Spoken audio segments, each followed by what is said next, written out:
definition of intensity. He is the ECWA icon. He is the American Missile, Clutch Rockwell. Yes. Clutch, brother, welcome to the show. How are you? Hey, guys. It's great to be here, and I'm doing well. How's everyone else doing? We're doing well, brother. Thank you for joining us again tonight, brother. I'm better now. Pleasure to have you on. Thank God you didn't leave me alone with Howard. Oh, I know. Oh, jeez. Is this how the camera's going to be this whole time? Like three-way? Yeah, unless we have a caller call in or whatever. But yes, this is cool. Pretty much the setup. This is all about $1.50 gets you. So, but we spare no expense. We spend every $1.50 of it each and every week. We spare no expense. Okay, just making sure I'm in the frame. One of the exercises we'll go through tonight, Clutch, is let's book a card using Howard's money. Yeah, right. Yeah, and listen, you're welcome to all $3.17 that I have. Get whatever talent you want. Spare no expense again. Get whoever you can get. Awesome. But Clutch, I gotta, being the quasi journalist that I am in this sport that I love so much of pro wrestling, I have to address the elephant in the room, because I love you, dealer. I love your work, but what you did to Greg Spitz was, by some people, not my words, but I've been hearing buzzing around the internet, because you are world famous, that it was a little bit diabolical, a little bit underhanded. What do you say to those, what I would call naysayers? How do you justify using your own words, breaking Greg Spitz's face? Okay, if you would have asked me a few months ago, heat of the battle, spur of the moment, I didn't realize Greg was going to be so injured that he's not going to be at the Super 8 in a week. We were originally scheduled to have a rematch at the Super 8, but apparently he couldn't get clearance, and he's out of a match. I'm out of a match. I feel terrible about it. I said it on my social media as well. Like, I'm not here to injure anybody. I'm not here to poke fun at anyone or anything like that. Got caught up in the moment. He picked up my Hall of Fame plaque, and the dog will bite, right? So I wanted the victory, obviously, but by no means did I mean to injure him long term. That's not something I've ever done to anyone, and I take a lot of pride in that until now. So I feel pretty crappy about it. Wow. No, it is not. And I did see Cheyenne's announcement the other day. Not Greg, unfortunately, is not medically cleared. We had him on the show a couple of weeks ago. And he looked in pretty rough shape, to say the least. But I'm sure he'll make a full recovery. And you two guys will be able to settle your differences, hopefully at a very upcoming, very near future ECWA show, whenever that may be, whenever the doctors finally medically clear him to wrestle again. And I'm sorry to cut you off, Howard, but no, go ahead. In wrestling, like, there's a thing that we call receipts, so Greg definitely owes me a receipt. I'm not looking forward to it, but I definitely deserve one. So when we do get around to our grudge match sometime after the Super 8, I'm looking forward to it, and hopefully this lit a little spark under his ass too, because I'm not planning on losing anytime soon. I do feel terrible about it. I respect Greg so much. Outside of the ring, one of my best friends. I'm not going to give you the whole history there, but it just sucks to take food off of somebody's table, as they say, and causing him to lose a booking at one of the bigger shows for ECWA. And to kick off 2026 that way for him, that really does stink, and I really feel terrible. I hear you. So what have you been up to since we last saw you in ECWA? So I live out here in the Kentucky, Indiana area, and I've been doing some independence out here, training out here, getting my reps in, as they say, staying pretty sharp. And fortunately and unfortunately, since I will not be at the Super 8, I did line up a few wrestling bookings out here that weekend, Friday, Saturday, and Sunday in the Kentucky area. Recently got my Kentucky wrestling license, so I'm going to take full advantage of that and see what these people out here in the Midwest have to offer. So that's was leading me to my next question. I mean, obviously you've wrestled in front of the ECWA crowds, and how frantic and how hot, that crowd is. Is it different out there in Kentucky and in the Midwest where we go, or is like this? And I'm hoping, that I get the answer that I'm looking for out of you. Is the independent scene just as hot there as it is in Morganville, New Jersey? Oh yeah, I mean, an ECWA crowd, there's nothing like it, right? But out here, they have their own little flavor and their little energy. I shouldn't say little energy, big Southern Midwestern energy out here. It's very much still the Jerry Lawler, Bill Dundee territory out here when it comes to the fans' involvement in our matches and at the shows. They love it. They love every step of it. They either love you or they hate you. There's no in between, and it's pretty awesome. Okay, I got you. So, because we do have a nationwide and almost worldwide audience, where will you be that weekend in the Super 8? What kind of bookings you got that you're you're looking to get into? That Friday, there's a wrestling school out here that runs shows now twice a month, the last Sunday of every month, and now they started Fridays. So I will be at their Friday show out here in Jeffersonville, Indiana. They're called Grindhouse Wrestling. They're doing a lot of good things. And the Doctor of Style, Slick, will be there. Slick? Yeah. Nice. So I haven't seen Slick in well over 10 years. So I'm really excited to see him. Maybe 15 years.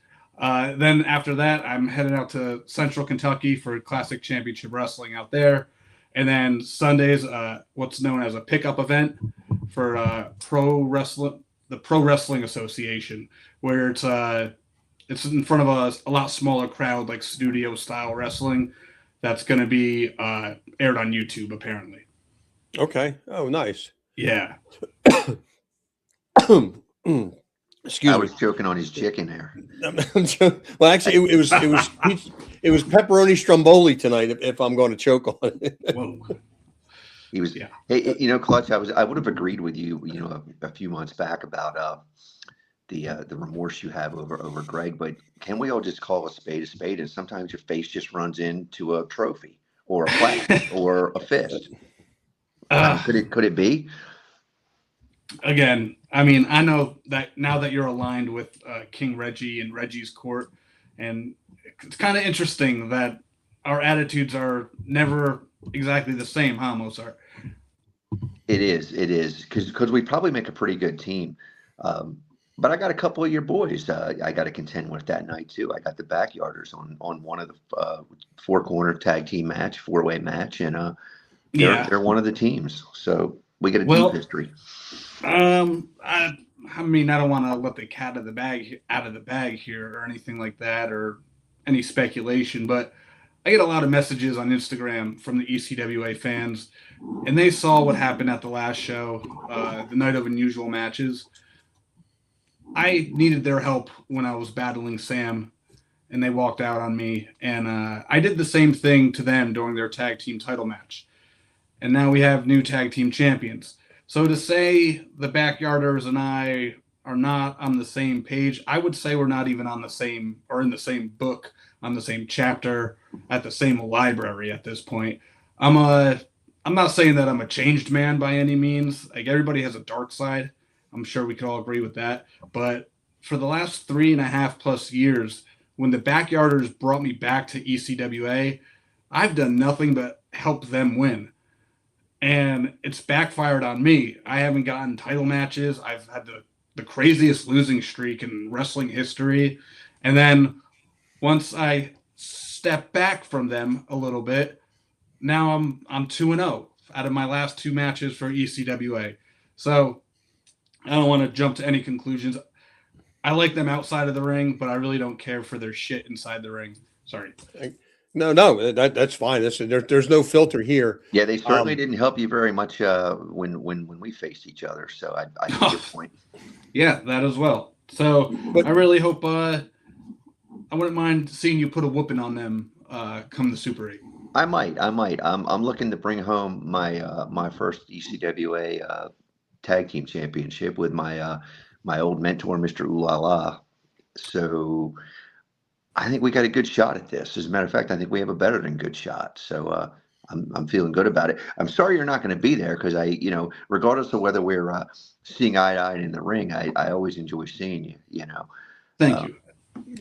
So, But yeah, you Go ahead. mentioned your lengthy losing streak. Kind of take us through that. How are you able to go out and perform, with this, losing streak looming over? Like, what is going through your head? How did you find? I mean, we obviously saw when you finally broke through and got on the positive side, but what was your mental status like through all of that? Were you just trying to grind it out and get to that next win to get it kind of behind you? Yeah, it's one of those things, Howard, where I don't want to say it's like a young man's game by any means, but I just turned 41. I've been around the wrestling world for, I think, 24 years now. And I've had winning streaks, I've had losing streaks, but nothing compared to that losing streak. That was embarrassing. And again, I don't want to point any fingers. I'm not pointing fingers at Travis Lee. I'm not pointing fingers at Abs Armstrong. I'm not pointing fingers at John Finnegan. My opponents beat me, and it is what it is. It's not always great, but I guarantee those matches were match of the night. I tried my hardest. I did my best, but I was so easily distracted by the likes of JD Luscious. At one point, he was a cameraman. Now he's in that tag match, right? Right. Which just makes no sense to me. And I'm not going to beat a dead horse. Me and him, our history is history. It's just that. I got no more beef, no more qualms with Jay, but he gets a tag title match just because he's friends with LA Vin, the world champion. That's what I've been saying. I don't get it. They should just shine the title belts up and hand them over to me and Mr. Lala, or me and Reggie, or Reggie and Lala. That's what I've been saying. I mean, okay, so sorry, you got me going here. So yeah, the losing sucks. You don't make as much money as everybody knows, and and your rankings, you just don't go up in the rankings. And all I've ever wanted was another shot at that ECWA world title. I've only had one shot at it, and I won by disqualification. So for the last 3.5+ years of losing to legends like you, getting beat up by Cheetah Master, Chris Daniels, Japanese Pool Boy, just Mr. Ooh La La, just getting humiliated by all these guys. My ranking, my status, my stock plummeted. And meanwhile, the backyarders, my backyard brothers, their stock rose, I guess you can say, being associated with me and me putting my neck on the line for them at every show. So it sucks, man. But again, that's in the past. I have 2 victories in a row. One I'm not really proud of with Greg. What happened. And I'm just trying to look forward past the Super 8 and see what the ECWA has in store for me. Right. And just one other bit of in your past, how shocked were you that John Finnegan makes his return to ECWA? I've always loved John. John and I have always seen eye to eye. And for him to do what he did at the Night of Unusual Matches to the Backyarders, I get it. I totally get it. We should have never fired him. We should have never kicked him out of the Backyarders. He was the glue. He was the knowledge. He was the experience. Why would we get rid of him? I'll just say this. There was a vote, and he was voted out 2-1. I was the one, but it is what it is. But it is what it is, and unfortunately, you can't change history. You can just, push forward, and I'm glad, you're on an undefeated streak in ECWA now. It feels like you've turned the corner, and looking forward to seeing you, in ECWA. I got high hopes. I was telling Mozart, like, after, the year-end show in November, man, it was such a high note with everything that went on. I'm really looking forward to see where ECWA goes now in 2026. How do they pick this up and continue that energy where they left off in November? Like, I mean, it's, it's going to be great. And, if you're anywhere in Morganville, on March 14th, get to the Jersey dugout, get tickets. It will be the hottest thing going, period, in Morganville, New Jersey on March 14th at the Jersey Dugout. Totally. It's going to be an awesome time. I would love to have seen you. I'll be going. I'll be sitting there again. Who my odds-on favorite are to win the tag team titles. I'll be sitting there, cheering my boy on and Mr. Ulala, and looking forward to them, taking those titles from Joey Ace. Essentially, I'm not even going to mention the other guy's name because I don't really know that he's part of that team. It's essentially one guy and the other guy, Cheyenne Ortiz, who just got lucky, caught a lucky break and stole a victory. I'm going to call it what it is. They stole a victory that night.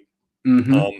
So I'm hoping that, not for Joey Ace, because we had Joey Ace on the show a couple weeks ago. He was a great guest. Love Joey Ace, but for Cheyenne Ortiz's sake, I hope it is one of the shortest reigns in ECWA tag team history. Is what I'm looking for. And I think I'll get that, on March 14th. Did they win the tag titles on a fluke? You could say that. I know that the president, Cheyenne, has been training really hard with Joey Ace. Have you seen the videos? Oh, yeah. Yeah. I can half agree with you. His training, and it is hard for him, but I don't know that he's training hard. I just think it's hard for him to train, and I can leave it at that. But go ahead. I'm sorry. No, it's fine. It's there should be an equal trade, though. Joey should teach the president, Cheyenne, how to wrestle, how to get in better shape, and then the president could teach Joey, like, hooked on phonics, like how to speak well, because every time Joey Ace talks, I go cross-eyed. I'm like, what's going on here? Here's one thing. I'm not going to plug it, but you fans need to go check out Joey Ace's TikTok, because if you want a migraine every morning, go tune in. It goes something like this.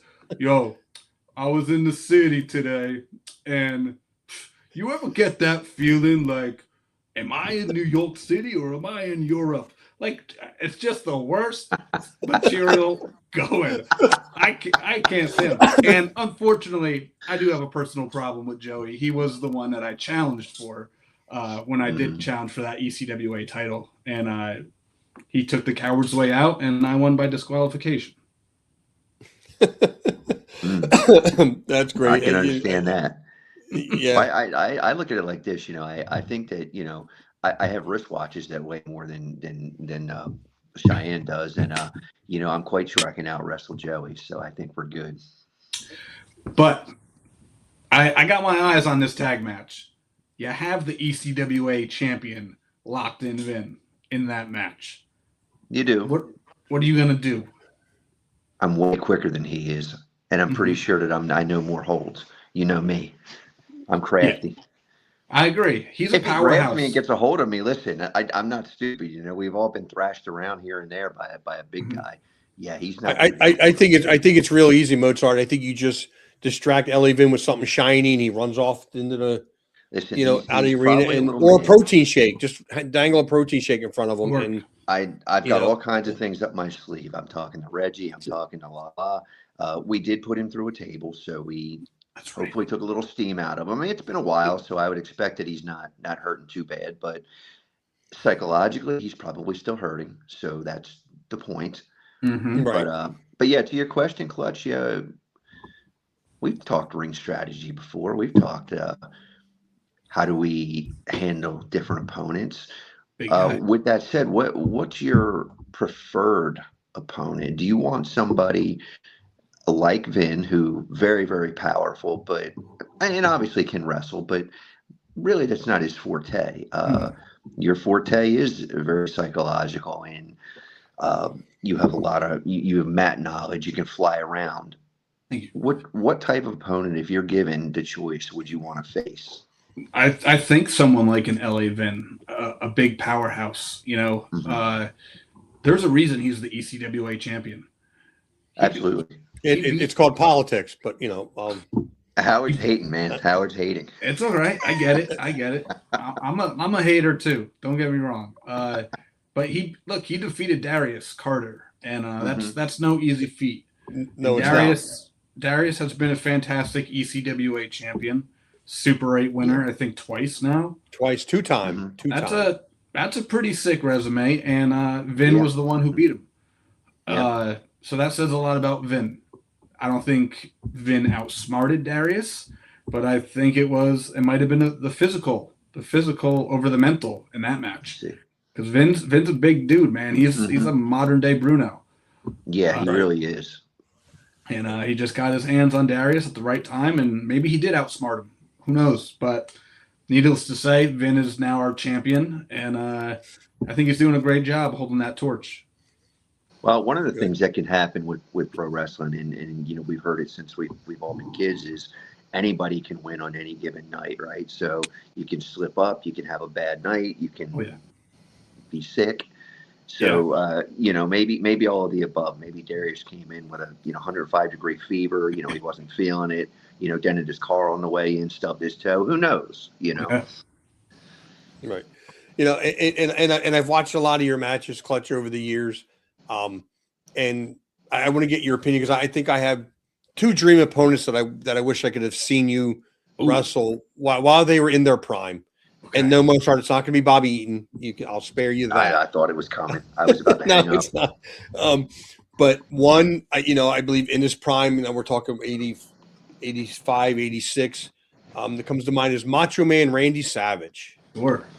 Love the Macho Man. He's probably my top 5. And the other one that comes to mind, very psychological, very will play with your mind, is Jake the Snake Roberts in his prime. Oh, that's awesome. I would love to see you, like, at least those two guys. But I not to cut you off, but I do have somebody that just called in. Sure. Says he's a huge fan of yours and wants to talk to you. Okay. And get your comments, and that is the one and only Greg Spitz. Oh, Mr. Spitz, we were just talking about you. Great. So Rockwell, I'm gonna do something you did to me, and I'm gonna take away the most valuable commodity we all have, and that's your time. The way you've taken time away from me. Okay. Like I've seen the things you just said about, like, you never meant to hurt anybody. Like, you brought that plaque in the ring, not just against me, but against multiple people. Like, I'm cutting you off, and I want to call you out. I want to get in the ring with you. I want to settle this like men, face to face. And you've been making your damn jokes with your stupid shirt. You crushed my face. I don't have years left to do this. I got months. Like, I was only supposed to be back for 1 year. It was all going to end in March. I've said multiple times, March 23rd, 1999, I had my very first match. And I came back to the ECWA last March. You've taken from me, Rockwell. And if it's the last thing I do, I'm going to take from you. I don't care what you have to say. I'm not going to listen to what you have to say. But the second I can get back in the ring, I want to be across the ring from you. I want to look you in the face, man to man, and we're going to settle this one way or another. And that's the last public thing I'm going to say. Have a great night, everybody. That was poignant, right to the point. That was a very angry Greg Spitz, Clutch. I get it. Look, I get it. That's why I'm not gonna defend myself anymore. We get in that ring, we're animals. We get paid to win. We get paid to entertain. We get paid to fight. It's what happens. I've had my eardrum popped. I've had barbed wire gloves wrapped around my skull. I've had a few concussions here and there. So I get it. I know what I did to Greg. And it sucks. It sucks big time. And I get it. I understand. But I mean, obviously you can sense his frustration and kind of feel how he feels. I'm assuming. I mean, I do see, feel a little empathy from you. Like, but I mean, do you get kind of where he's coming from? I mean, do you sense that anger? Like, I mean, put yourself in his shoes. I mean, would you feel the way he's feeling? Yeah. If somebody injured me on purpose, hey, welcome back. If somebody injured me on purpose, I totally would get that. I would have that resentment. I would have that revenge in my blood. Mm-hmm. I didn't hurt him on purpose. And actually, one fact that he has wrong, I didn't bring that Hall of Fame plaque into the ring. I didn't bring that into the ring. Abs Armstrong brought it into the ring. And then Greg bipped him, and the plaque fell in the ring. I didn't even use the plaque. I didn't even touch the plaque in that match. Greg touched it. Abs Armstrong touched it. Greg lifted it up, and I hit him with the American Missile. I didn't even know he had it in his hands. Go back and watch the footage. But I get it. He's pissed off. I get it. And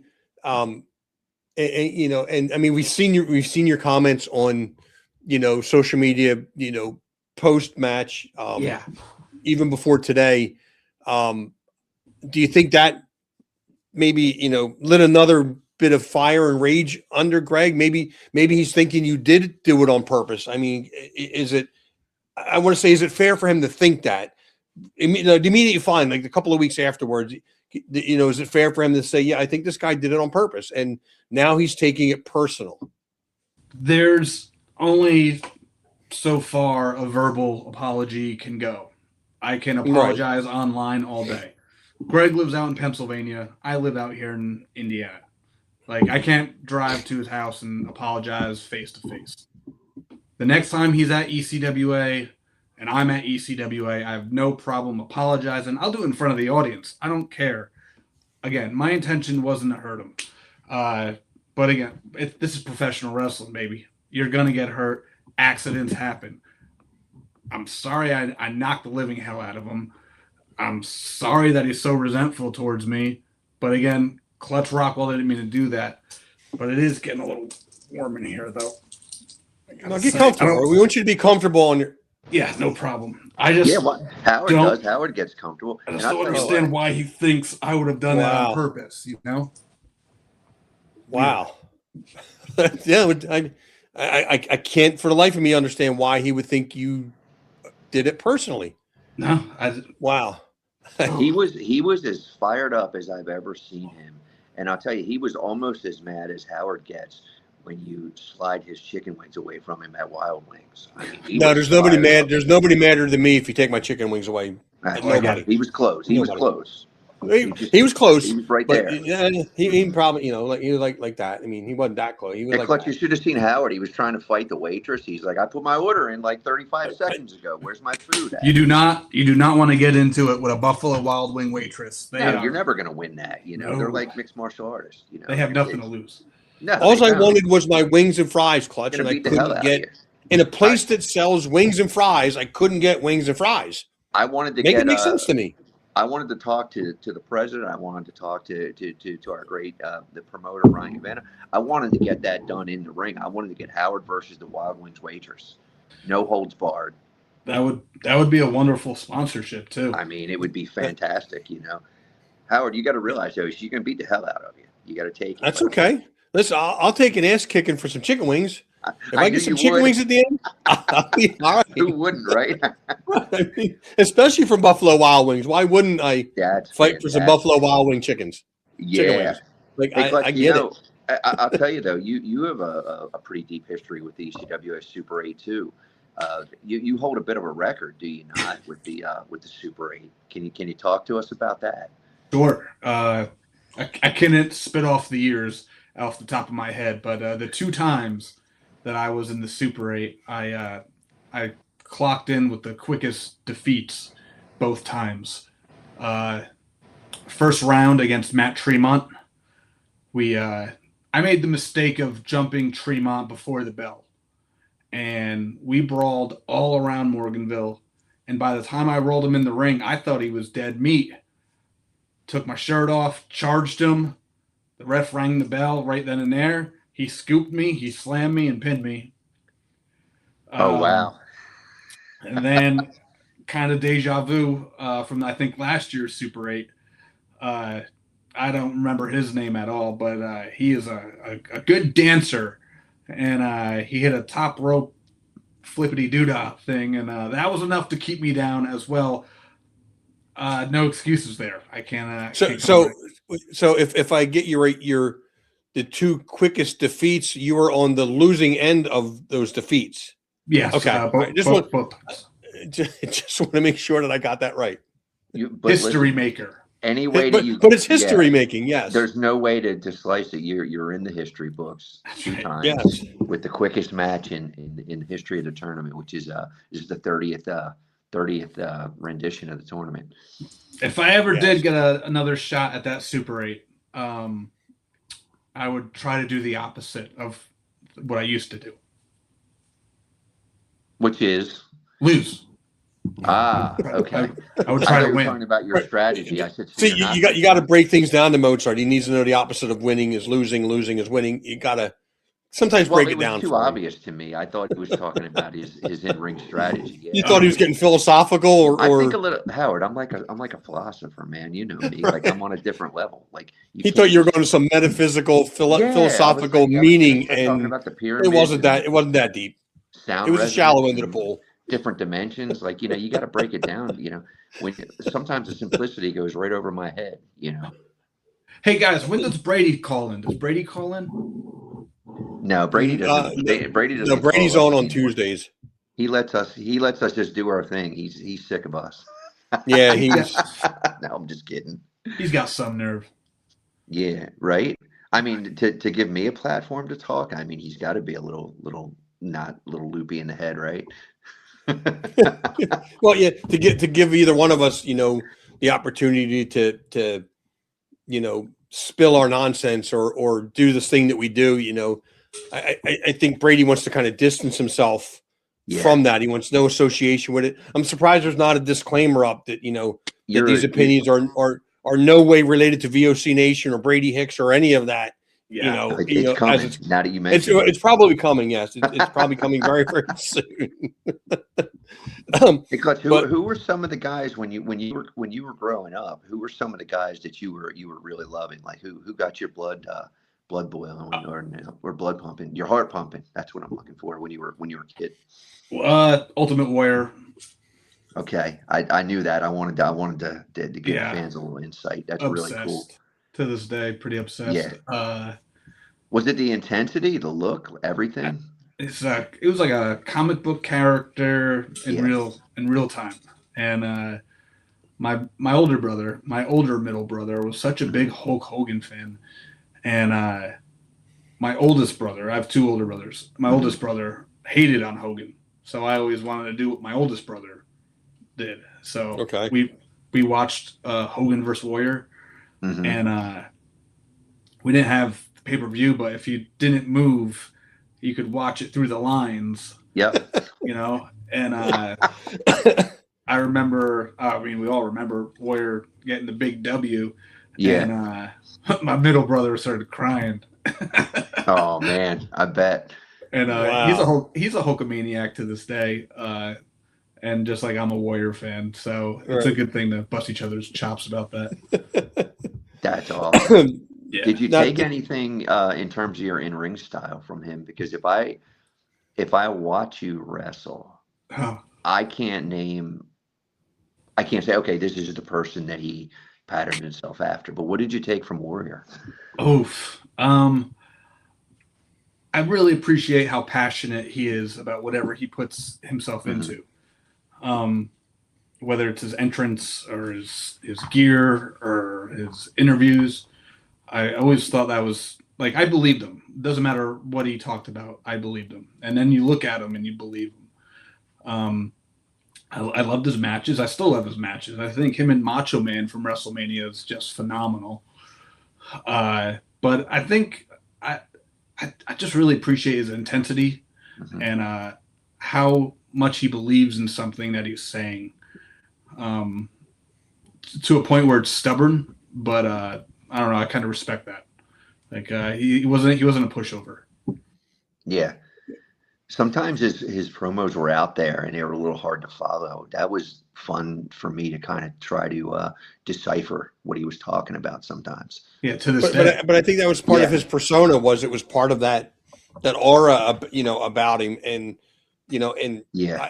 Clutch. I've said it on this show, a million times. If I've said it once, is me as a fan of almost 50 years. It's wrestling. It's simplistic, in its makeup. It's got to make sense to me. Mm-hmm. Why are you and Mozart fighting? Why are these two guys mad at each other? What did it? And it's just got to look real.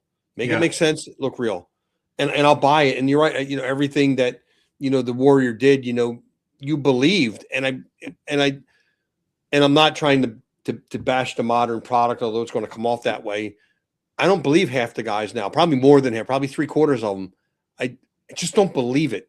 Sure. And I've said it here on the show that I believe that the downfall of mainstream pro wrestling will be to the independent wrestling's benefit, because if I'm not getting it on TV, I'm going to go somewhere to find it. Mm-hmm. And that's what that's what really got me kind of hooked on ECWA. I was looking for something. Like I wanted wrestling back. Now I grew up in the territory era. It was it was Mid-South, it was Florida, Mid-Atlantic, Texas, world class, it was Memphis, and of course, New York, which was WWF. And I was missing that. And, I got in the room with Brady, and he was talking about the ECWA, and he invited me out to the show. I'm like, let me go check this out. But the mistake I made, Clutch, my very first ECWA show was a Super 8 tournament 3 years ago. And I foolishly volunteered to set up for the ECWA for a free ticket, not knowing that free ticket, not a free ticket, but a ticket to ECWA front row, literally 4 feet from the ring, was $30. Mm-hmm. So I'm like, I'll get a free ticket. Sure. No, I'm going to pay my money now and sit front row, show up when I'm supposed to show up, leave when I feel. If I want to leave in the middle of the show, I'm going to leave in the middle of the show. If I feel like it, I will never volunteer to set up a pro wrestling event ever again in my life. You guys work so hard to put that show together from start to finish. And I don't think I think people think it happens just magically. Go to show, oh, look, the ring's here, the chairs are there. How do you think they got there? Right. People built that shit. They put it together. They put the chairs up. They put the banners up, and all the sound and all the cameras. And then most of them are performing in the show. And then guess what, listeners? All the shit's got to be broken down, and nobody can leave till the shit's broken down. So all that's got to be broken down and packed up again. And I'm like, so I thought what was going to be a fun night for me watching wrestling. Literally, I got there like 9 o'clock. Mm-hmm. And I didn't go out afterwards because I was so tired. I don't know how you guys go out afterwards. I try not to. I was so tired. I'm like, as soon as they could tell me I can leave. I'm out of here. Like I'm leaving. Well, you have a reason to go out the next time you're in town, because Howard's going to fight the waitress from Buffalo Wild Wings. Doesn't matter which one. Well, listen, if I don't get my wings when I order them, listen, a barroom brawl may, as JR would call it, an old slobber knocker may hit off like you across the well, listen, I don't care as long as I get my chicken wings. I just want chicken wings. That's all I want. But I do think that the independent scene will be the resurgence of pro wrestling, kind of back. We're going to kind of come full circle, because it's kind of where it started. It started very small, very regionalized, even before Mr. McMahon took it big, and even the Crockett's and all. They started small. They started with a small group of guys that toured around literally town to town. And I get what I'm looking for at ECWA, and I would awesome. Implore anybody that if you're anywhere and you could catch a good local independent wrestling show, go watch it. You will. I dare say you will not be disappointed, and support the local talent. Mm-hmm. Because you will get some great wrestling at a very, very reasonable price. I mean, you see the price of WrestleMania tickets. Like, who can go? We can't go to WrestleMania. There's no way we can afford to sit all the way in the back row with the block of the building back is the only thing behind us. Yeah. And if I'm sitting that far away, I might as well just sit in front of my TV and watch it. But I do think that you guys will be the resurgence of the next birth of pro wrestling. I dig it. I get it. I mean, there's different items on the menu when it comes to professional wrestling. People like what they like, and some people will try something new on the menu, and they might hate it. Like the debut of Danhausen. A lot of negative backlash I saw, and I'm just like, let this breathe. Let this breathe for a minute, because there's a lot of potential here. But if you go on social media, a lot of people are really negative, like, oh, WWF is doing cartoon characters again. Well, good. It needs cartoon characters, because as much as everybody tries to be different, everybody looks the same. And you know, the big issue with and I loved it. I thought he was fantastic. I wasn't really familiar with his work. I knew who he was, but I honestly hadn't really had a chance to see really any of his work. So I'd seen him pop on TV once or twice. So I was like, all right, this is cool. Then I'm reading about the backlash or whatever. And I'm like, yeah, I don't really care about that. Like, let's see what happens. Like let me just see this unfold, because I'm intrigued. And I watched it, and you'll appreciate this, Clutch. I watched it, and the first thing I thought was, what would Jim Kettner do with this character? So I called him. I called him, and I said, are you familiar? You know, I've read a little bit. Some people talked to me about it, and he said to me, he says, you know, because to back up a little bit, I think one of the big problems with WWE in particular, I don't see it as much with the other national groups, is we're being told what's going to happen. Mm-hmm. And that's the biggest mistake anybody could ever make in professional wrestling at any level. I don't need to know who. I don't need to read about. I'm already seeing predictions for what's happening. Not even predictions, but what is supposedly going to happen at WrestleMania. I won't even click on it. I don't care. I don't want to read it. So we're talking, and Jim says, "You know what I would do?" And I was like, "No, I'm interested. I want to know, because you've worked for him and you've seen him work his magic with some of the characters. Because again, I think right now his bread and butter is being the creator of the Super 8 tournament. So everybody's like, wow, okay, they're associating his name with Christopher Daniels, AJ Styles, American Dragon, the guys who went on to Petey Williams, the guys who went on, but we just saw Bobby Roode, Frankie Kazarian. I could go down a list of guys that he kind of helped, gave a platform for them to do their thing for, right? So the other side of that coin is those characters, those real personas. And I said, what would you do with? And he laughed a minute. He said, off the top of my head, he says, I might have Danhausen put a curse on Triple H so he gets out of trouble with all the fans. I thought that was brilliant. But I don't want to interrupt that, because I got a comment about Danhausen as well. But I loved it. I had literally 3 comments pour in like 10 seconds of each other, Clutch, from at Indie Wrestling School.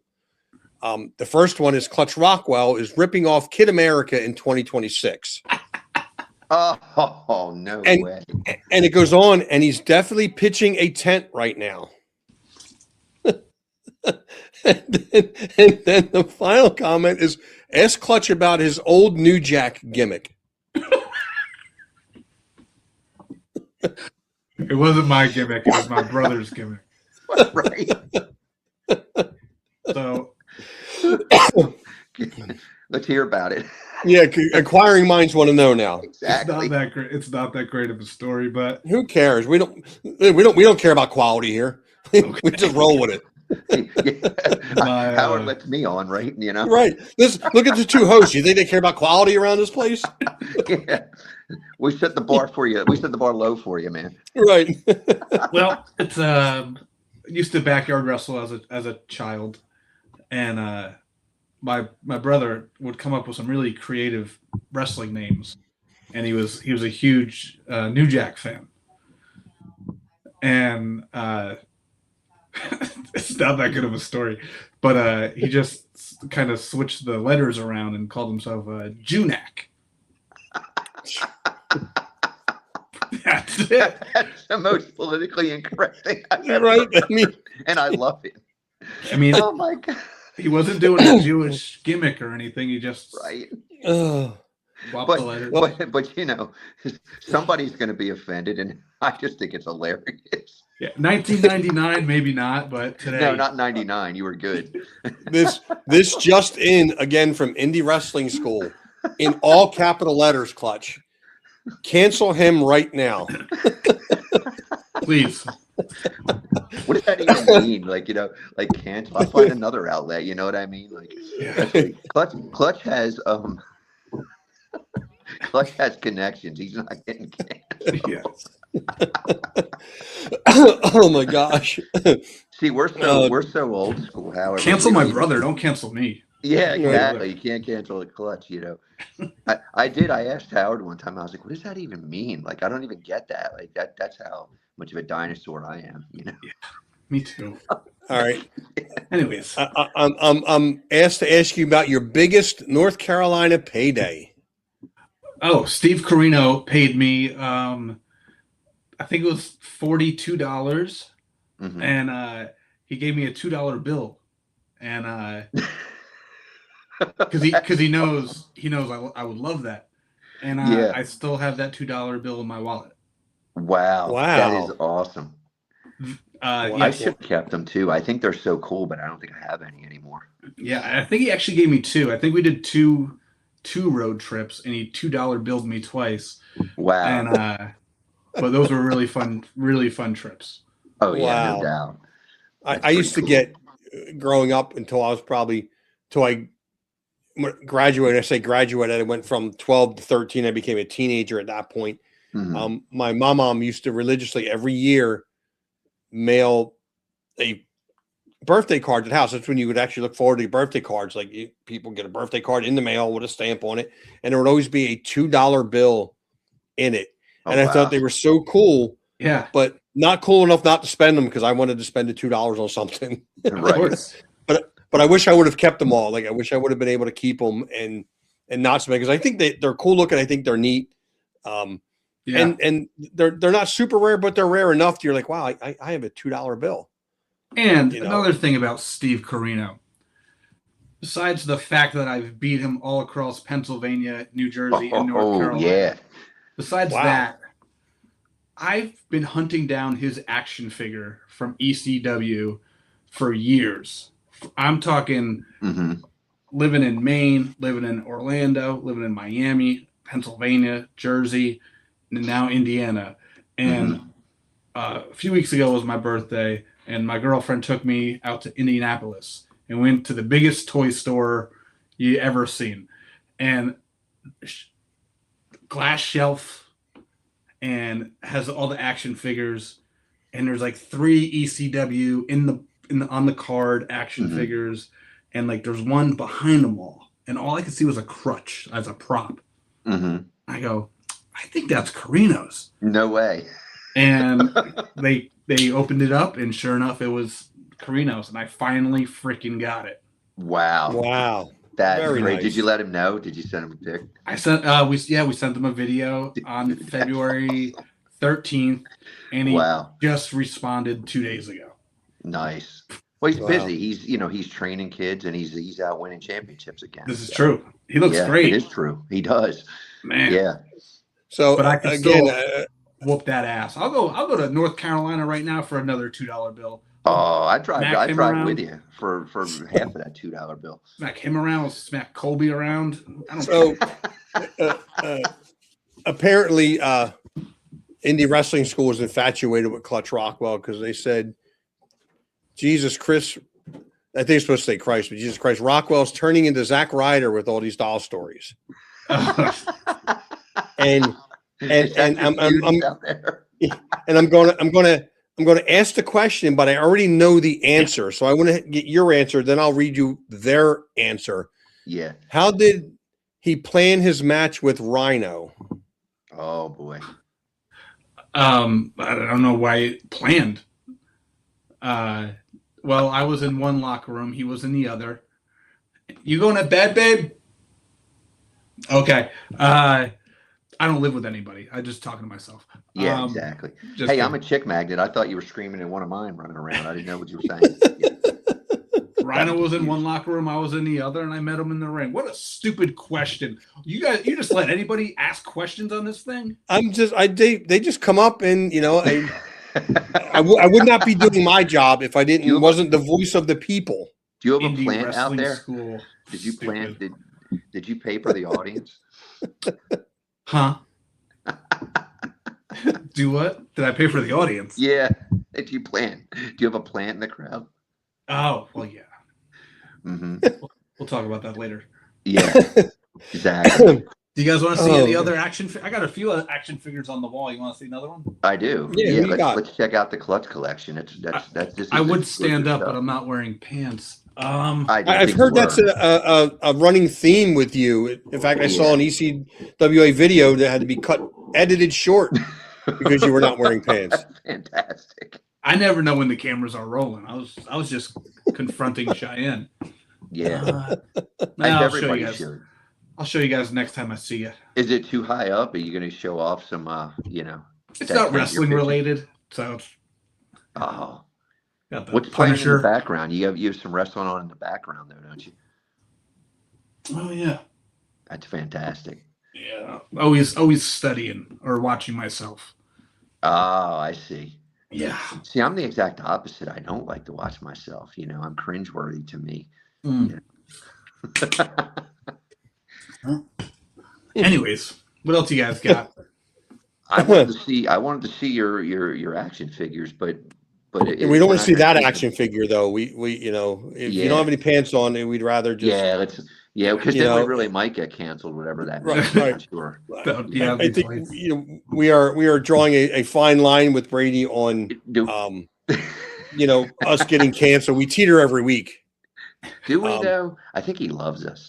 I think he does. I think our ratings are good enough that we can start to. We're like the Howard Stern of VOC Nation. Like we can kind of push the envelope a little bit. To bring the ratings. But how did you protect Stephanie McMahon? Ooh, nice. The future Hall of Famer Stephanie McMahon. Mm-hmm. I was hired by WWE. Man, I don't know where that was, but I was security for her when she was feuding with the Bella Twins. Mm-hmm. And I think it was like Money in the Bank for 1 year in Maryland. It's all coming back to me.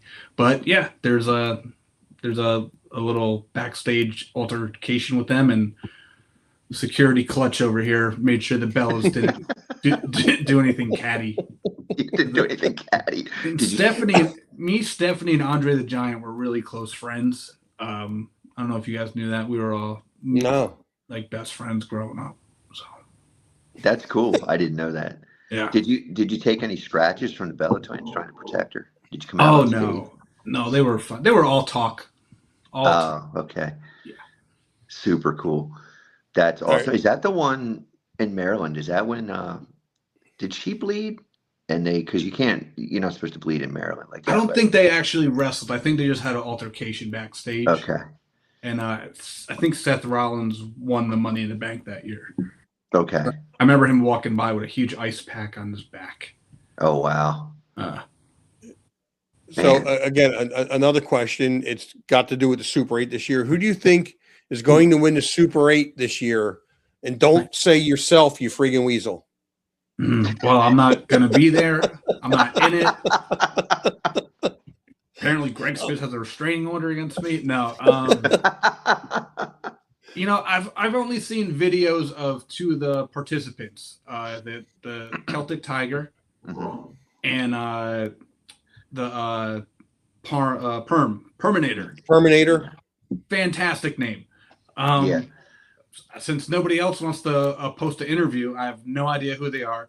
The fans might not know who they are, so I'm going to put my money on either the Tiger or the Perminator. I mean, that would be a fantastic finals too. And I looked up the Perminator. That dude can go, and there's a reason he's in this tournament. And Celtic Tiger, man, he's just been rocking and rolling on the East Coast. So one of those guys. Yeah, Very Shea cool. Morgan, the Celtic Tigers, is my favorite to win. He's been on this show before. Like you said, he's all over the place. He's young. Mhm. He's hungry. But So, the Perminator, he, I could see it. He reminds me of a younger, thinner kind of Jimmy Garvin kind of yeah, persona. Like he's got that. So he looks like I did in like 2000s. What you're saying, Right? Yeah, he's a thinner Mozart Fontaine. That maybe he's a Vikings junior chip remembers magnet. that, huh, Clutch? you should grow that back. Oh man, it would be pretty good now. It'd be like a big afro for like a You year. had some great hair. Holy I crap! know, wasn't it cool? Remember that? It was long. Yeah, it was crazy. And you were like, God, you were just a kid when I met you. You know, Yeah. like the blonde, like it had to have been bleach blonde hair because I don't think your hair is really that long. I don't think right? so either. Yeah, it was like it was crazy, man. Like you were just like this, like tiny dude. Always loved you to death, though. Thanks, man. You know. Right back at you. I'm being asked to ask you about your thoughts of the TLD interview. Oh gosh, I was really worried for you guys when you brought him on. Mm-hmm. I was like, are they going to go bankrupt? Or is something happening? Why would they bring on this buffoon, idiot, moron? Gosh, Blame it on Howard. jeez, he's a great cameraman. Okay, that's about it. No, We'd like to get a perspective from everybody that has done something in a wrestling show. And I think we pretty much covered our bases. There's probably still more, though. We've had bookers, owners, referees. We've had ring crew, cameramen, commentators. We're trying to cover the gamut. So, we can't pick on Howard too bad for bringing him on. I know. I'm joking too. It's great. No, TLD, he's fine. He bought a Clutch Rockwell shirt, so I can't hate him that much. Yeah, man, you were moving to merchandise too. I'm feeling some hate coming from at indie wrestling school. I mean, how come this guy went from a 7-year title run in World 1 to never holding Big Red in ECWA? Oh wow. Like there's some hatred coming, like the hatred for Clutch Rockwell, and I think maybe Greg Spitz is inspiring us. Maybe he's conspiring to generate a lot of heat towards you. I think I don't know. I'm guessing. It's a solid question. I'm surprised. It's a good question. I've only had one opportunity to wrestle for that belt against Joey Ace, and again I got disqualified. It's my third time saying it. Never got a rematch. Never was in consideration to get a rematch. So I'll tell you what, though, if I ever do get another shot, I will not squander away that opportunity. What's funny to me is not funny in a ha-ha way, but kind of funny in an ironic way is you are absolutely one of the most like just charismatic, as we would say, over personalities I've ever seen. Thank you. And as we would break down, sometimes we'll break down wrestling from a insider perspective. You're not a guy who needs a run with a heavyweight championship to really make your mark. You know what I mean? And I'm not saying that everybody that has a championship, that's what they needed that. But then there are special guys like you who are just kind of like transcend a championship, Thank you. Like Undertaker would never need to be the champion. I know he was, but if he wasn't, would it have changed who he is? Not even a little bit. Piper was never a world heavyweight champion. Didn't change who Piper was. Like I think that it's really interesting that you've only had one shot at the ECWA title, because again, you have a deep history with that promotion and with World 1. So yeah, and at that building too. I've held the World 1 title there for 7+ years. Fought all these ECW legends: Sabu, Rhino, El Snow, Carino 1, Carino 2, Carino 3. Stevie Richards. So I've been a champion in that building. I've been the champion. I've been the guy. So I would like to be the ECWA guy, and if I ever get into a feud or a battle with somebody that is the champion, I'm not going to let that pass me up, Right. because I want that championship. It's really the only thing I want to do and need to do before I hang up my boots one day. Yeah. I got to do the WWE stuff, the Ring of Honor stuff, TNA stuff. I got to do some really wonderful stuff because of wrestling. But all I care about is getting that big red championship title, that Reggie Parks title. It's iconic, man. I can remember when we a lot of great people have held that championship, and I need to get my banner on the wall. Yeah, I held it once when I handed it the replica to Jim as a presentation, but that was about it. That's beautiful, man. It was beautiful, right? It was, yeah. That's as close as you got. It was a heartwarming moment, man. You know, I got I'm wearing sunglasses. I'm getting teary-eyed. Yeah. Listen, man, that's a rich title right there, you know. But do you present yourself differently between World One and ECWA, or was it a promotional decision? How do you know? It's hard to say. World One was such a interesting animal. Mm-hmm. It was organized chaos. Okay. To say the least. Now, ECWA, on the other hand, is really well structured and whatnot. World One was, the brainchild of Steve Corino and Ryan from ECWA, and so it had a lot of ECW elements and some territory elements in it. So it's presenting myself. World One really invented Clutch Rockwell, and they put a lot of trust in me, and because of that, I became the champion for 7.5 years, whatever it was, Bruno Sammartino over here. You did have a Bruno-esque run, wow. And we were packing that building just like we're packing it now. So it's been consistent from World One to ECWA. I think ECWA a little bit more now, thanks to social media and stuff like that. But World One was the foundation for that building, and a lot of the World One guys are ECWA guys. So with a lot of World One fans are now ECWA fans. So a graduation of sorts. Super cool. That's awesome. Yeah. No, and I may have asked you before and just forgot what your answer was, but that building in Morganville, and and even ECWA in particular, what makes that organization so special to you? And I mean, because the crowds just keep seeming to getting bigger every month that I go back. There's more and more people are trying to jam into that building. What makes it, special, to a guy like you? Well, the wrestlers that are on the show want to be on the show. I've wrestled a lot of places where the attitude of wrestlers walking into the building is me, and not how am I going to make this event better as a whole.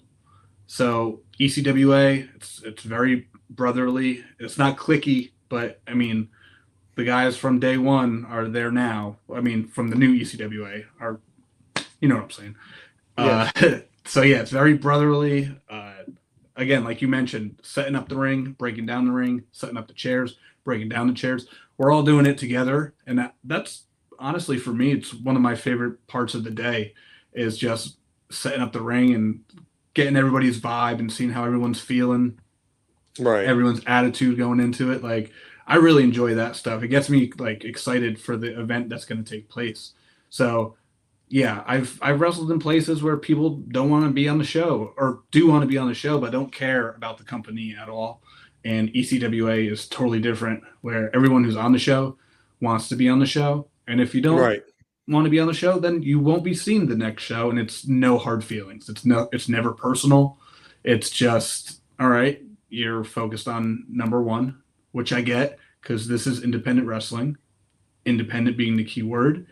But you go in there, you got to handle it as a team, and do what's best for the show as a whole.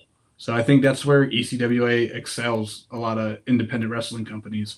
And it's just it could be so much fun if you want it to be. So No, and it is a very unique environment. You know, the card overall, has big match feels to it. Like it feels like like you're in a much bigger arena because of the energy that's in the building, the energy that these couple of hundred people that show up faithfully each and every month generate. And again, one of my things that I did when I did help that one time was getting all the banners out. And I'm like, all right, well, we'll roll a couple banners out, hang these guys up, probably not going to know most of who they are. And I'm starting to unroll. I'm like, oh, I know that guy and I know that guy and I know that guy and I know, and I'm like, oh my gosh, they all passed through, ECWA. And, we're talking, AJ Styles, Brian Danielson, Christopher Daniels, I mean, there's even banners, of Captain Lou Albano there. You're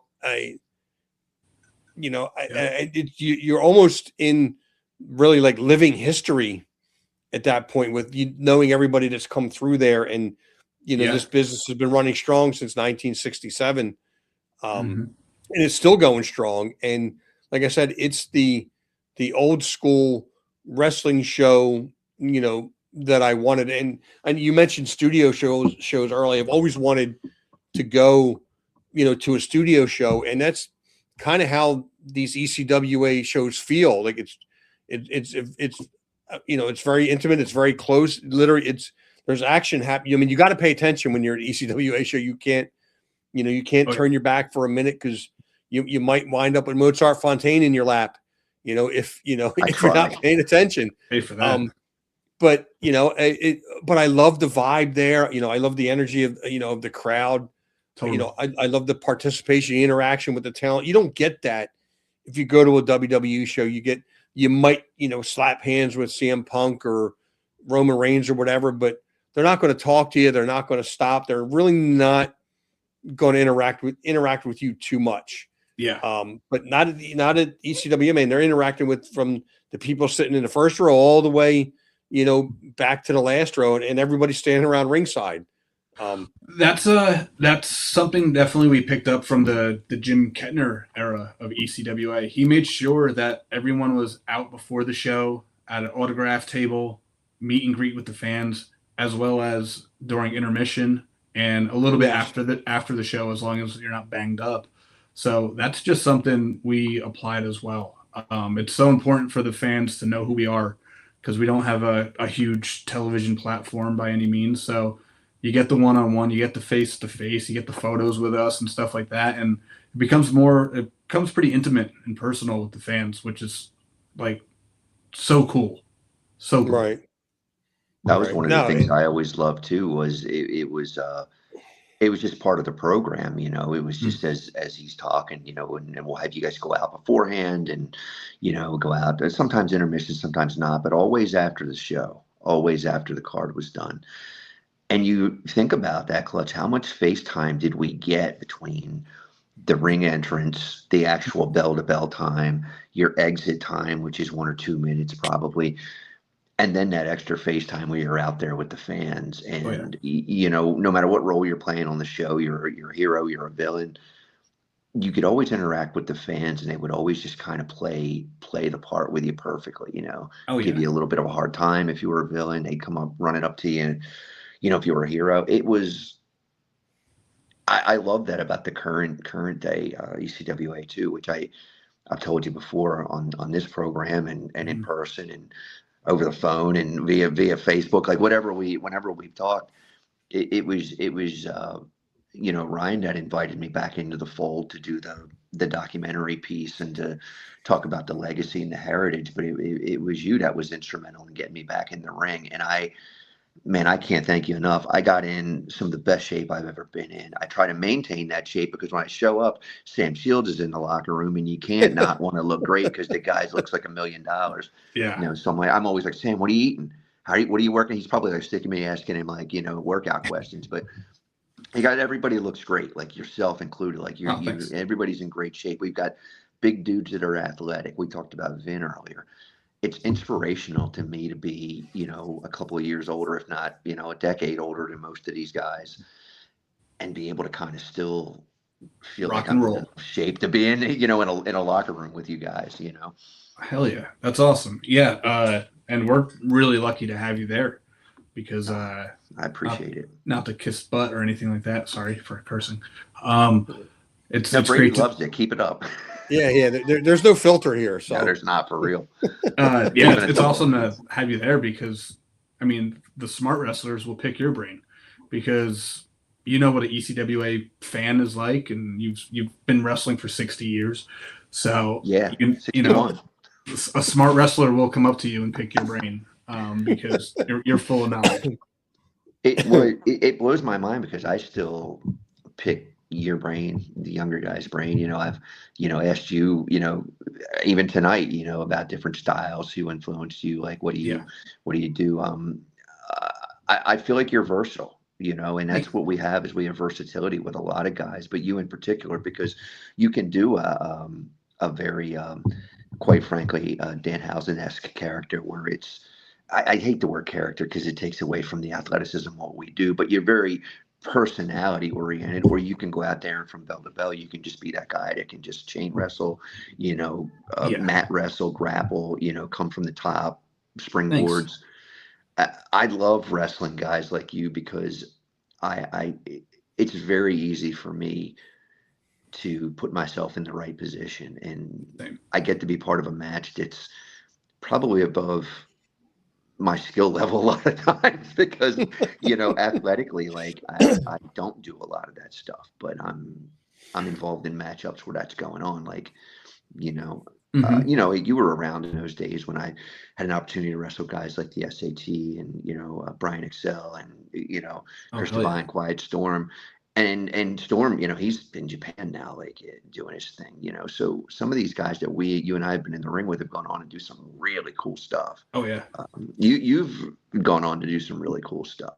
What's some of the highlights for you? Because you were just touching on all the stuff that you did, but at the end of the day, when you, and I hope it's not anytime soon, when you hang up the boot, take the boots off and hang it up. What do you think are going to be some of the highlights if it had to? Nail them down. I said it last time too. I think the ECWA reunion show was huge as a whole, not just, I mean, personally as well, because I got to reconnect with Jim Kettner and I got to battle a little bit with Cheetah Master. You're still hijinks to him too, right? Like that's how he refers to you. It's fine. I know. I love it. The stuff with Cheetah Master is really fantastic because as a fan of ECWA growing up and reading it in the magazines and then being a part of the show, I was like, Cheetah Master, man, that's Elvis. Right. I was like, I want that. And I want to be. He was our ultimate warrior, man. He was that guy on the independent scene, for real. So the fact that I got to lock horns with him briefly is great. Definitely still a dream match. Because one way or another, a lot of fans have called me like the ECWA icon, the World One icon, which is a wild word to throw around. But when I think of icon for ECWA, Cheetah Master is definitely one of them. So icon versus icon or something like that down the line would be wonderful. I know he's still in great shape. But yeah, I've done a lot of cool stuff with WWE as an extra during the whole COVID stuff. I was able to work for them like 3 times a week for months at a hand. I was making a living off of it, so got to do that. I had 2 NXT matches, which was nice. I didn't win those either. Those were very fast as well. I wonder if you hold a record in NXT. I do. Look that up. They somebody sent me I think it might have been Ref Bennett a few years ago. They did a top 10 NXT fastest matches, and I was like, I'm going to say I was 1, and it was a tag match. We'll have to ask him. He'll probably have that right on hand too. But, fantastic. Yeah, I've done some cool stuff, and because of WWE, I've got to meet wonderful people too, and that like want to help you, and they want to see you there weekly, and in any way, shape, or form. So that's been really cool too, and got to meet a few celebrities like Jon Stewart. Oh, cool. And, Peter Rosenberg. That was pretty cool. Oh, wow. And because he's a hip hop fan, and I'm a hip hop fan, so Okay. I had that. He wanted nothing to do with the conversation. It was fine. It was like WrestleMania, and we're sitting at catering, and his radio station runs a hip hop concert once every summer or something. Mm-hmm. And I sat down and I was like, I'm not going to talk wrestling. I want to know who's going to be on this lineup. Right. So I started picking his brain. I'm like, who's going to be there? And he was just like, who the is this guy? Wow. Well, you would think that would be cool because normally they don't want to talk shop. Yeah, he was fine. Yeah, he was cool. But I think I started like critiquing his concerts. You were like, listen, Peter, this is what you need to do. This is how you have to do it. Yeah. Because there was like a lot of no shows the one year. And that's when you walked up to Vince McMahon and sat him down and were like, listen, kid, let me just tell you how you should be doing this, right? Yeah, me and Vince had that interaction. Vinnie Mac, let me talk to you about this. This is how you got to. That went well. Yeah, but I'm sure. But yeah, so I've got to do a lot of cool things, and I'm still doing a lot of really cool things. So yeah, wrestling's pretty neat, I gotta say. Yeah. 5-year-old Clutch is very happy. Oh, I have no doubt. Yeah. Oh. Super cool. Right. Oh my God. Who are some of the guys that you're watching now that you really like? And in anywhere, any promotion. Big time. So my lady and I, we used to watch Raw like every week because it's on Netflix, and she's getting like really into it now too. Oh, cool. But ever since they like moved to ESPN and stuff like that, we've both lost interest in like getting another app to pay for and stuff like that. But I guess short answer, I really like Gunther. She likes Gunther a lot too. Just because he's so old school and so like believable, and he's great. I'm gonna love Danhausen. I think I feel like I'm going to too. Well, I think, not to cut you off, but I think the mistake that when I say we, I think I speak for wrestling fans, we made with that whole Danhausen reveal was we hyped it to be somebody else. I mean, the internet being, correct, no percent of the time, from Jericho to Moxley to, every major star out there that we wanted to see, return to the WWE or make a debut, like a big name. Mm-hmm. And then when he came out, it's like, oh. Yeah. I mean, wrestling fans are so, and we're all wrestling fans, but I am going to get in trouble for this one. I can't stand wrestling fans because they think they like deserve it or something, or like WWE dropped the ball with Danhausen. Like it's like just let it breathe. Let it breathe. Now, let's see what happens. What was it? I think like yesterday or today I read that he already has like the top selling merch on their website. So I saw that today too. Yeah. Yep. So like let it breathe. It's gonna be fun. Like people need to like stop taking it so serious. Yeah, I told Howard I got so wrapped up in it. I was like, man, because I love Penta. Like that's one of my favorites on TV right now. And I'm like, well, he got him a title run, so I'm cool with that. Yeah. Well, I'm all sucked into the story, just to backtrack a little bit. Again, I'm a huge wrestling fan. It's all I think about. And I'm a huge video game fan, and I like the wrestling video games that they do every year. So the fans that are annoyed with the weekly television and the reveals, I'm that guy when it comes to the wrestling video game that comes out once a year. Oh, really? No way. How so? I'm such a diva. I'm on like, I'm not on message boards. I don't think those exist anymore. Thank God. Right. I'm on like YouTube and commenting like, well, they left out Bruno Sammartino. Yeah. Way to go. And I'm like, who's reading this? Like, and that like Georgia Animal Steel's not going to be in this year, and I'm pissed off about it. I probably used him 5 times last year. Like it's not but like I'm just I'm guilty. I did hear Paul Orndorff was a playable character in 2026 now, so Yes. that's big. Mr. Yeah, Wonderful is back. Last year too. I made him the champ. Yeah. Some good booking. And wait, did you make him the champ and then criticize your own booking?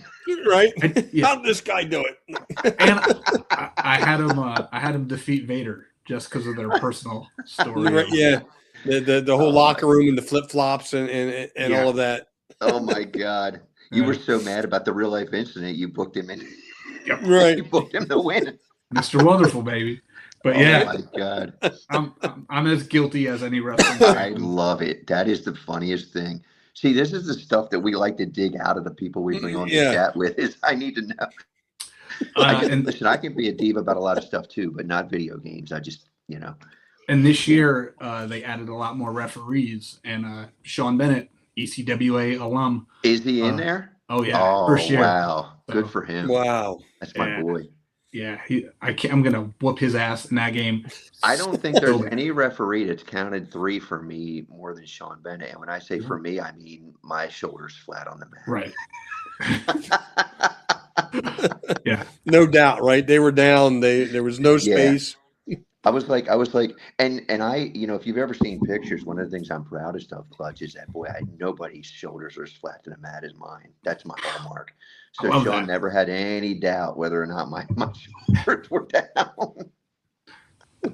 No matter what camera angle you use, right? It's going to be there. It doesn't matter. No, because I was very, very, I don't know why. I don't know if it was something like, I'm trying to think back to my training, was traumatized. Did Glenn slam me, and Glenn Osborne, did he slam me and I don't know. I mean, I'll have to ask him because I know my shoulders are always flat to the mat. There's just no question. You never wanted to win. Yeah, I get it. That's cool. He's a character. Is Dan a character? Yeah. Is he? Get out. Wow. I'm pretty sure he is. Yeah. I was watching the other night. I was watching TV, and I love watching those guys work referee matches. And one of the commentators, it might have been Corey Graves, called him Little Dracula, and I lost it. I was I've never heard that before. I was like, wow, that's fantastic. I think he's in. I'm pretty sure he's in.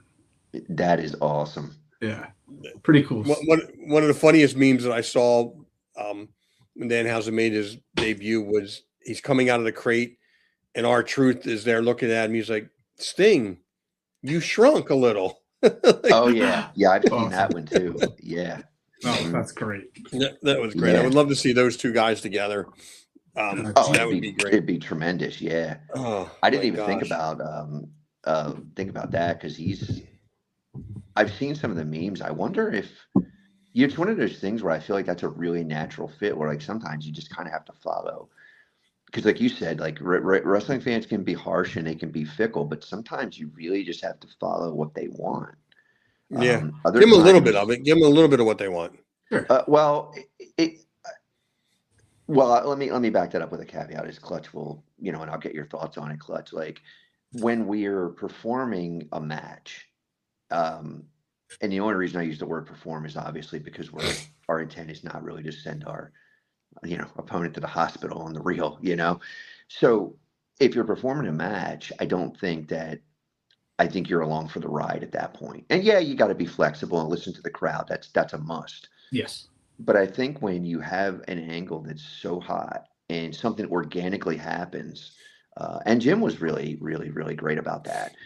He could write and book like nobody else. Very, very innovative, ahead of his time always. But if something took off, man, he was smart enough to jump on it. Mm-hmm. And he changed direction, a handful of times based on just a really organic or let, that drive itself. And we talk about that sometimes. I'd always ask him, how did you know when it was time? He's like, I listened to the people, you listen to the people. And yeah. It's not always about changing direction every 5 seconds because they are so fickle. Like 1 minute, honestly, I hate to say it, but they may think they want something. And as you said, let it play out, Let it breathe. Let's let it breathe. Yeah, I like that. Let it breathe. I couldn't think of your wording. But What are Yeah. your thoughts on that in terms of the way it's a single match, we're performing and we are kind of leading the dance based on the parameters we're given Hmm. versus a storyline arc? Like, how do you see the difference with the fans? Mm. Well, we have a job to do. Hmm. So if the company is being run correctly, you're being told by someone in power on what you're required to do, right? Hmm. What they need from you. Now you can either do it or not do it because you're going off of a gut feeling and get repercussion for it or get awarded for it, right? What's that? Ask for forgiveness or something? That Oh, expression? Either beg for forgiveness and ask permission. Right. I've been in Ring of Honor locker rooms where some people would just go for it, and then the booker would have a meltdown, and then there'd be other times where the booker pretended like it was his idea, and it was awesome and fantastic. So it's such a, I don't know, maybe it's a double-edged sword. Again, if you're being told, hey, this is what you're required to do, we got to go and do our job. I mean, that's the best way I can really look at that. Yeah. I've never personally deviated because I came up very strictly under Jim, didn't do shows without consulting Jim. Other shows, I'd say he was very, very instrumental and still is in my life and in my wrestling career. So I was never one to, I didn't need to paint outside of the lines because the lines were clearly defined and I was part of the process to begin with, Sometimes we think we know better, right? Mhm. And maybe we do. I mean, I'm sure you've wrestled for companies where, 15 people in the audience and they have this whole elaborate plan and you're just like, we could do something else. And then you could also be getting your advice, your orders from a bozo, right?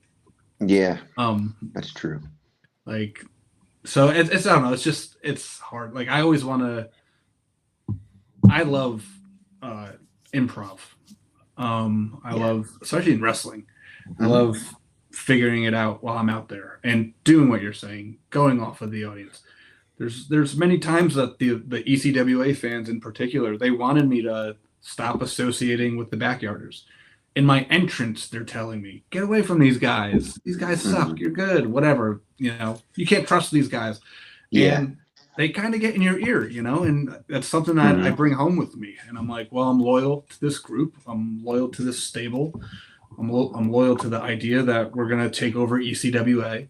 And as time goes by and I keep losing, yet they keep winning, maybe the fans are right. Maybe I need to start listening to the fans. So it's really interesting. Professional wrestling is just so interesting in general on who controls what, and your opinion doesn't matter, my opinion's better, and everything in between. It's such a hodgepodge of emotions with professional wrestling for all age groups too, which is just fascinating. We quick story here. We went out to dinner last week or 2 weeks ago at a nice steakhouse, and SmackDown was in town. And SmackDown was right next door to the steakhouse in Louisville. And fans were coming in to use the restroom. And my girlfriend goes up to a little kid and she's like, who's your favorite wrestler? And he's like, Uso. And my girlfriend did the whole yeet with him. This little kid. Nice. That's awesome. And then she hates Uso. She can't stand him. But in the moment, like that kid wasn't wrong because that was his favorite wrestler. And she didn't say like he sucks. Like she didn't do any of that. Like, Right. Yeah. But it's just an interesting dynamic professional wrestling. Yeah. No one's wrong. No, Right. no. That's why even myself, like I've got to draw the line sometimes between, I train kids for years. So I have to draw. And as you know, my trainer was Jim, who is there's nobody better. And he brought in guys that were really good at things. And we learned under very, very, very credible trainers. And sometimes you have to put aside, well, at least me as a wrestler, I have to put aside that and be a fan again and just be like, okay, if people are having fun, then they don't have to be, the greatest technical wrestler on the planet.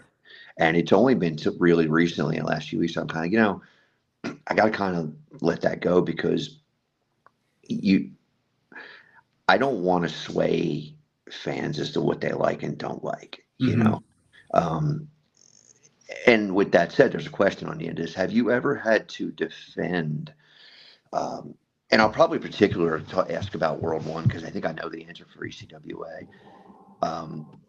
because you had a little bit more of maybe, and correct me if I'm wrong, a little bit more of an adult crowd, a little bit more clued into what wrestling, is. Did you ever have to defend a storyline that you were in because they just weren't digging it, or anybody? Did they just come to you at the end of the show and they would go, I don't like this or I don't like that? And you felt like, okay, well, if you knew, have you ever, anything like that ever come up?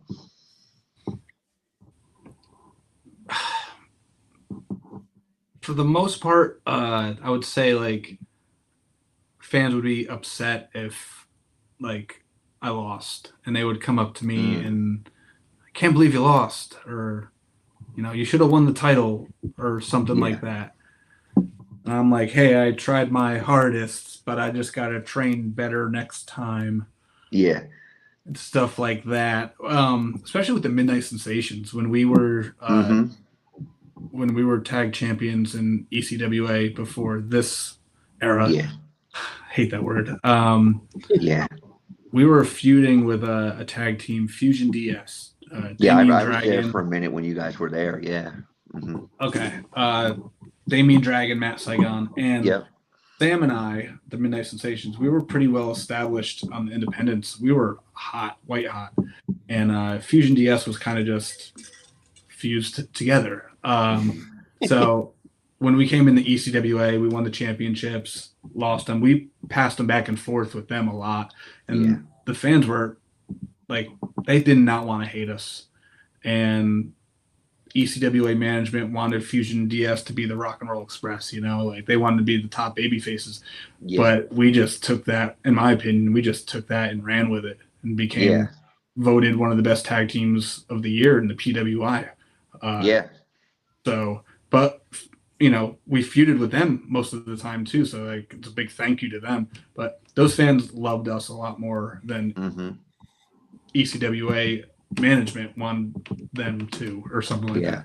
We were just not hateable. If I'm looking at you guys, like, and I understand why, because if I'm looking at a picture of you guys, I know Fusion DS, I know Damien,